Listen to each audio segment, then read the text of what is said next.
जी तिवारी। गुरुदेव के चरणों में मेरा और मेरे परिवार की ओर से बारंबार नमोस्तु महर्षि, नमोस्तु नमोस्तु।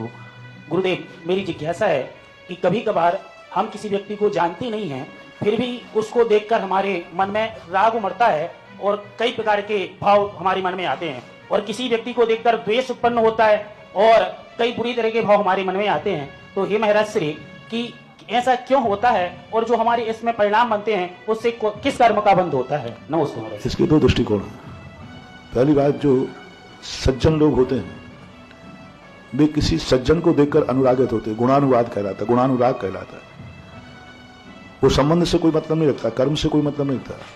किसी में एक अच्छे गुण है, अच्छा उसका संस्कार है, सज्जन है, तो उसको देखकर अनुराग जागना। जैसे आप लोगों का अनुराग साधु को देख के जागता है।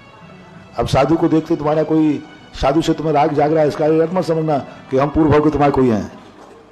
ये गुणानुराग है, गुणों के प्रति अनुराग है। और दुर्जन के प्रति घृणा भाव आना ये कर्म का कारण नहीं है, ये उसका विवेक है, ज्ञान है। एक वो राग होता है जिसमें सज्जनता आदि धार्मिक दृष्टि नहीं है, सांसारिक दृष्टि से राग जाग रहा है, उसमें बीच में कर्म आ सकता है और कर्म की व्यवस्था उसमें बनाई जा सकती है कि पूर्व भाव का कर्म कभी कभी इस प्रकार के राग और द्वेष दोनों पैदा करने में कारण बन जाता है। लेकिन बनेगा ही ऐसा कोई नियम नहीं है।